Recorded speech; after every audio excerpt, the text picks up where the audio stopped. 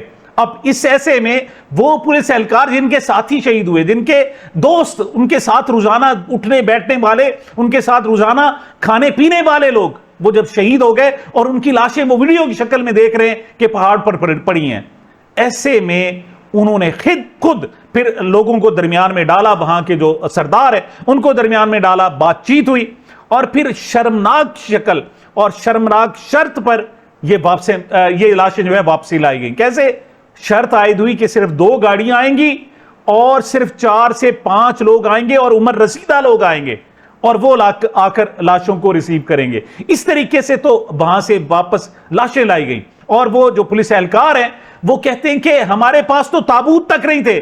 مطلب کہا جا رہا ہے نا کہ ایک ایمبولینس ہوتی اور اس میں جناب ایک لاش کو لے آ جاتا، نہیں، وہاں ٹھونس کر ڈالوں میں لاشوں کو لایا گیا. جو پاکستان کے سپوت ہیں، پاکستان کے بہادر ہیں، پاکستان کے لیے جنہوں نے جان قربان کی، ان کی یہ صورتحال ہے. اور پورا کوئٹہ میں ایمبولینس وہاں پر موجود نہیں تھی. ایسے عالم میں ان کا غصہ بنتا تھا. انہوں نے کہا کہ آپ یہاں پر وقت ضائع نہ کریں، بلکہ ہمارے دیگر لوگ جو یرغمال ہیں جا کر پہلے ان کو رہا کروائیں، ان کو واپس بازیاب کرا کر لائیں، آپ ہمارے جنازوں کی فکر نہ کریں.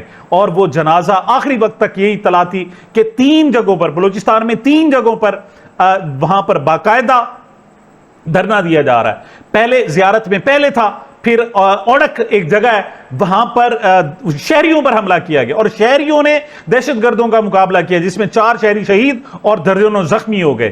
اب وہ لوگ بھی اپنے لاشیں لے کر بیٹھے ہوئے تھے. اب پھر اس کے بعد یہ جناب پولیس اہلکار جو ڈیم ہے وہاں پر ایک حملہ ہوا اور اب اس کے جو ورثاء ہیں ان پولیس اہلکاروں کے، وہ کوئٹہ میں اپنی لاشیں لے کر بیٹھے ہوئے ہیں. وہ ان کے صرف 2 مطالبات ہیں. ایک تو یہ کہ یہ شہادتیں کیوں ہوئی، جو اس کے ذمہ دار ہیں ان کو گرفتار کیا جائے، ان کو انجام تک پہنچایا جائے. اور دوسرا، مدد کیوں نہیں پہنچی، وہ جو رسپانسیبل لوگ ہیں ان کو بھی سزا دی جائے. اور یہ دونوں ان کے مطالبات واقعی سمجھ میں آنے والے اور ان کو ایڈریس کیا جانا چاہیے. ایسے عالم میں جو فیلڈ مارشل صاحب تھے، ہمارے وزیر اعظم تھے، ان کا شاید یہی خیال تھا کہ فوٹو سیشن ہوگا، وہ جائیں گے، ملاقاتیں کریں گے، تسلیاں دیں گے اور اعلانات کریں گے، جناب آپ کی شہادت پر اتنے لاکھ روپے یا اتنے کروڑ روپے جناب اعلان کیا جاتا ہے. لیکن جن کے پیارے چلے گئے وہ کیسے اس کو برداشت کریں؟ اس وقت ان کا غصہ بہت زیادہ ہے. اور پھر ایجنسیوں نے، ڈپٹی کمشنر نے، دیگر لوگوں نے ان کو آگاہ کیا کہ یہ ٹائم مناسب نہیں ہے، بہتر ہے آپ واپس چلے جائیں اور فی الحال ملاقات نہ کی جائے. یہاں تک کہ سول اسپتال میں ان کی لاشوں کو لینے کے لیے فورسز کے اہلکار پہنچے تو وہ پولیس اہلکاروں کے جو اہل خانہ تھے وہ شدید مضطرب ہو گئے اور وہ نعرے لگاتے رہے اور وہاں سے بھی پولیس ہماری جو فورسز ہیں ان کو واپس آنا پڑا. اور ایک بات میں اور بھی آپ کو بتا دوں، لاشوں کو آخر گھر کیوں نہیں لے جایا گیا اور لاشوں کو سول اسپتال کوئٹہ میں کیوں لے جایا گیا؟ اس کی وجہ ہے جو لاشیں ملی ہیں نا وہ قابل شناخت نہیں ہیں، ان کو مسخ کر دیا گیا اور ان میں سمیل تھی. مطلب ہسپتال میں صرف اس وجہ سے لے جایا گیا کہ ان لاشوں کو صاف کیا جائے، ان کے زخموں کو ٹھیک کیا جائے، مطلب ان کے ساتھ ان کی کوئی حالت بہتر کی جائے اور پھر لواحقین کے سپرد کیا جائے. یہ اس وقت صورتحال ہے. آخر لاشوں کو کیوں مسخ کیا جاتا ہے؟ اس پر وہ کہہ سکتے ہیں جو دہشت گرد ہیں کہ دیکھیں جی ہمارے جو بلوچ جناب لاپتہ ہوتے ہیں جب ان کی لاشیں ملتی ہیں تو وہ مسخ شدہ ہوتی ہیں. یہ ایک بہانہ ہے. ایک بات یاد رکھیے گا کہ دنیا میں جتنی بھی فریڈم کے لیے موومنٹس ہوتی ہیں وہ کبھی پرتشدد نہیں ہوتی. اور یہ اپنے آپ کو کہتے ہیں جناب کہ ہم آزاد بلوچستان کے لیے کر رہے ہیں، نہیں، یہ دہشت گردی کریں. اور دہشت گردی کو آپ جو مرضی نام دے دیں، مطلب اسے آپ مذہب کا نام دے دیں تو وہ ٹی ٹی پی بن جائے گا، اسے آپ اگر جناب وطن پرستی کا نام دیں تو بی ایل اے بن جائے گی، یا داعش کا کوئی اور نام دے دیں، مطلب لیکن پیورلی یہ دہشت گردی ہے. انتہائی افسوسناک ہے. اور جتنی اب بے بس ہماری ریاست نظر آ رہی ہے، ماضی میں کبھی ایسا نہیں تھا. بلکہ D G I S P R کی جو پریس کانفرنس کی گئی، آخر اس کا مقصد کیا تھا؟ یہ خبریں سنانے کے لیے کہ جی ہمارے 52 دہشت گرد مارے گئے، ہمارے 42 جناب شہداء شہید ہو گئے. اس وقت جو اطلاعات آ رہی 100 سے زیادہ ہماری شہادتیں ہو سکی. وہ پاکستان کے بچے ہیں. مطلب ایک تو وہ ہوتے ہیں جو پاکستان سے نفرت کرتے، پاکستان کو نہ مانتے، وہ پاکستان کے سسٹم کا حصہ ہیں، پاکستان زندہ باد کا نعرہ لگاتے ہیں. ان کے ساتھ یہ ہو رہا ہے اور ہم ان سے لا تعلق ہو کر بیٹھے ہیں. اچھا، ماضی میں آپ پردے ڈال دیا کرتے تھے، ماضی میں بھی یہی کچھ ہوتا رہا، لیکن آپ کی ان کی آوازیں نہ پاکستان باقی پاکستان اور دنیا تک پہنچتی نہیں تھی. اب تو یہ سوشل میڈیا کا دور ہے. اب اگرچہ وہاں انٹرنیٹ اب بھی بند ہے لیکن وہ کئی کلومیٹر دور جا کر وہ اپنی ویڈیوز بناتے اور اپلوڈ کرتے ہیں اور پھر دیر سے صحیح لیکن دنیا کو اب ان ساری صورتحال کا پتہ چل رہا ہے. اب آپ اس پر پلیتھن لگائیں, آپ ان کو جناب اس کو مینیمائز کرنے کی کوشش کریں کہ یہ نہیں ہوا, نہیں, اب آپ کچھ کر نہیں سکتے. اب آپ کو سچ کے ساتھ کھڑا ہونا پڑے گا. سچ یہ ہے کہ اس وقت صورتحال یہ ہے کہ آپ تجربات کی بنیاد پر پاکستان کو نقصان پہنچا رہے ہیں, آپ نقصان پہنچا رہے ہیں. پاکستان کی معیشت تو ڈوب گئی, مطلب گزشتہ 50 سال کے معاشی صورتحال کو دیکھیں, جو بدترین دور ہے وہ گزشتہ 3 سے 4 سال کا یہ دور ہے جس میں پاکستان کی معیشت انتہا نیچے گئی ہے.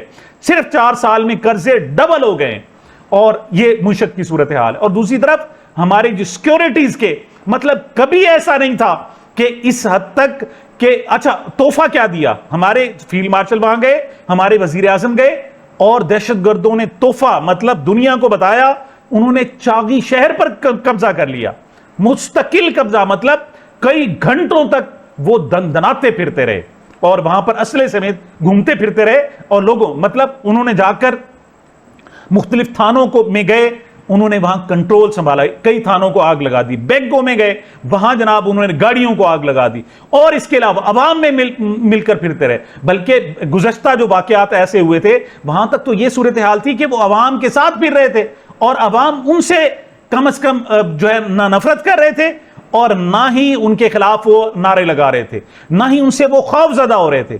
یہ صورتحال ہے اب بلوچستان کی. پہلے تو آپ اس کو مانتے نہیں تھے نا, مطلب آپ نے ریونیو جنریٹ کرنے کے لیے بلوچستان کو رکھا ہوا ہے کہ وہاں سے معدنیات کے ٹھیکے دیں گے اور جناب جا کر صدر ٹرمپ کو دکھائیں گے, دیکھیں نہیں ہمارے پاس تو یہ ریئر ارتھ منرلز نکلتے ہیں, ہمارے پاس تو فلاں بڑی زبردست قسم کی جناب داتیں نکلتی ہیں, دیکھیں. آپ وہاں جا کر ان کو دکھاتے ہیں, وہ ہوتی کیا ہے, وہ مٹی بلوچستان کی ہے. بلوچستان کی مٹی آپ بیچنے کے لیے تو بہت ایکٹیو ہیں لیکن وہاں امن آپ کا مقصود نہیں ہے. اس وقت کہ جب پاکستان پہلی اسلامی ایٹمی قوت ہے, صورتحال بلوچستان میں اس کے خلاف ہے کہ وہاں جا کر شہروں پر قبضہ ہو جاتا ہے. اور یہ قبضہ کب ہوتا ہے, مطلب یہ آج سے نہیں ہے, گوریلا وارز یہ شروع سے چلی آ رہی ہیں اور یہ اس وقت اس کا اظہار کیا جاتا ہے کہ اب ہماری عوام میں ایکسیپٹنس موجود ہے. مطلب دہشت گرد جب وہاں جاتے ہیں اسلحہ اٹھا کر, لوگ آ کر ان کا ہاتھ چومتے ہیں. صورتحال اب یہاں تک پہنچ گئی ہے اور اسے فلمایا جاتا ہے, پھر پوری دنیا کو دکھایا جاتا ہے. آپ کب تک کبوتر کی طرح آنکھیں بند کر بیٹھے رہیں گے؟ آپ کہیں گے کہ پوری دنیا آپ کو نہیں دیکھ رہی, حالانکہ سب آپ کو دیکھ رہے ہیں. اور آپ جناب جو پریس کانفرنس کرتے ہیں اس میں اس بات کا اقرار کرتے ہیں جناب فلاں علاقے میں وہ شرپسند آ گئے تھے اور ہم نے اس علاقے کو بازیاب کرا لیا. مطلب اعتراف کرتے ہیں کہ باقی دہشت گردوں نے اس شہر پر قبضہ کر لیا تھا اور آپ نے جا کر اس قبضے کو چھڑوایا ہے. جب اس قسم کی صورتحال ہو تو وہ کس حد تک شرمناک ہو سکتی ہے. جی, لاشوں کی وصولی کے حوالے سے میں نے بتایا کہ کوئی بھی گورنمنٹ کا آفیشل نہیں آیا. آپ جا سکتے تھے, آپ جناب جا کر, ویسے تو آپ بمباری کرتے ہیں, آپ جا کر پہاڑوں پر بمباری کرتے ہیں. یہاں صورتحال یہ تھی, آپ کے علم میں تھا کہ تمام کے تمام جو پولیس اہلکار ہیں وہ شہید ہو چکے ہیں, لیکن لاشیں اٹھانے کے لیے آپ نہیں گئے. کیوں؟ اب ہیلی کاپٹر بھیجیں, اب تو ہیلی کاپٹر پر وہ باقاعدہ فائرنگ کرتے ہیں. اب تو آپ جناب جہاز جو طیارے بھیجتے ہیں ان پر باقاعدہ فائرنگ کی جاتی ہے, اور جو ہمارے ڈرون جاتے ہیں وہ دہشت گردوں کو مارنے کے بجائے وہاں کے مقامی لوگوں کو ہٹ کرتے ہیں. اس قسم کی جب صورتحال ہو جائے تو یہ بڑی الارمنگ ہوتی ہے. پاکستان اس وقت مشکل سے سانس لے رہا ہے اور آپ کے جو وزیر داخلہ ہیں, مطلب جو اس ساری صورتحال کے ذمہ دار ہیں, وہ اقوام متحدہ میں سیکرٹری جنرل سے ملاقات کر رہے ہیں, ان سے مطلب پاکستان یہاں جل رہا ہے اور آپ جناب آپ دیکھ رہے ہیں کہ واہ واہ جی دیکھیں ہماری کیسی زبردست قسم کی فورن پالیسی ہے. آپ کے جو وزیر خارجہ ہیں اس کا سکینڈل, اس کے نواسے کا سکینڈل بنا ہوا ہے کہ وہ جناب لوگوں کو بلاتا ہے, لڑکیوں کو پوری دنیا سے, اور یہاں آ کر ان کو ریپ کیا جاتا ہے.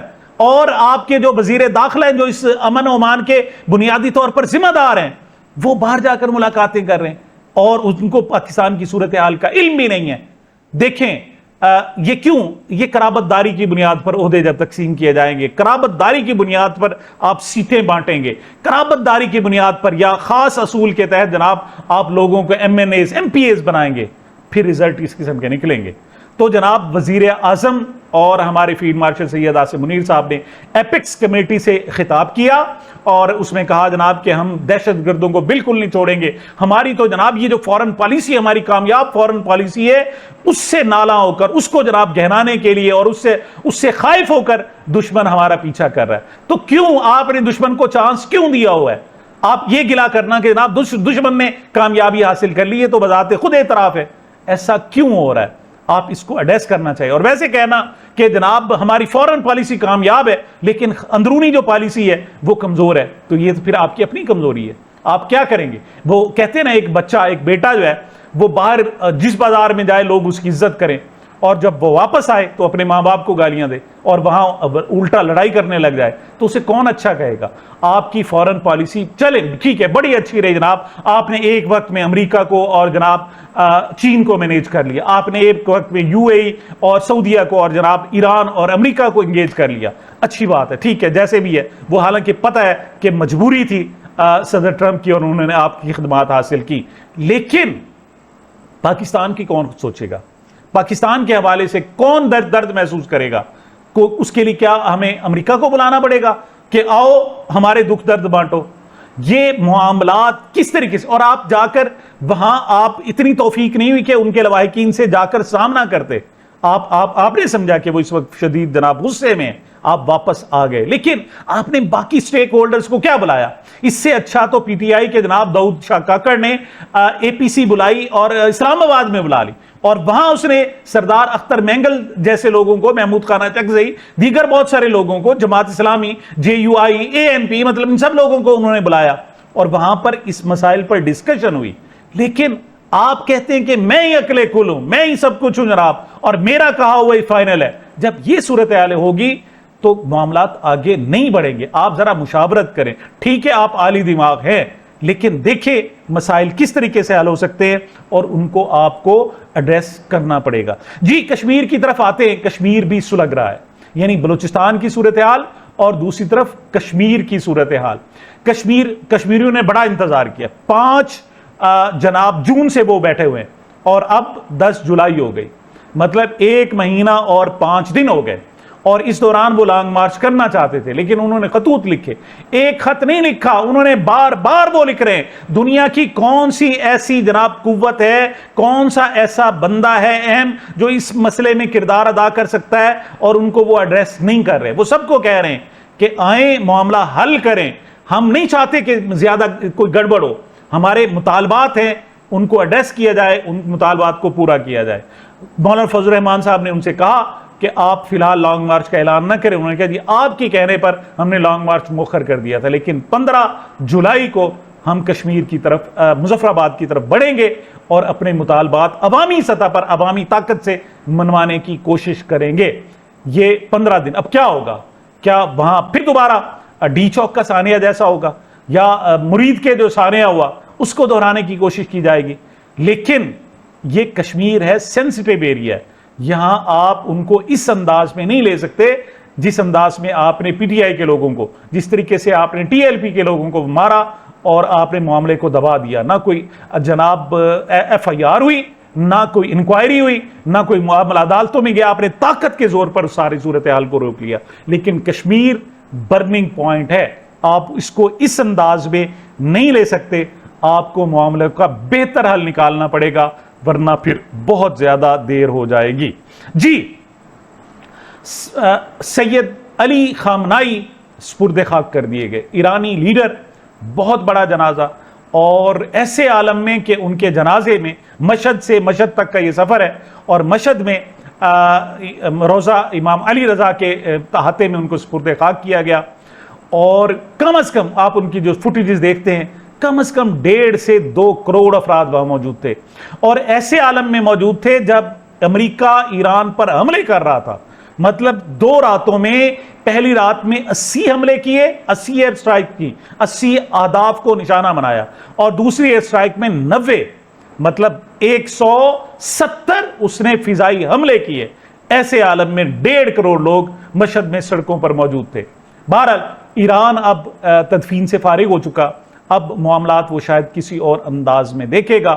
اور صدر ٹرمپ مطلب وہ صبح کو کہتے ہیں کہ جی MOU ختم، جنگ بندی ختم، معطل، اور اب ہم جنگ کریں گے، شام کو کہتے ہیں معاملات بڑے اچھے انداز میں بڑھ رہے ہیں۔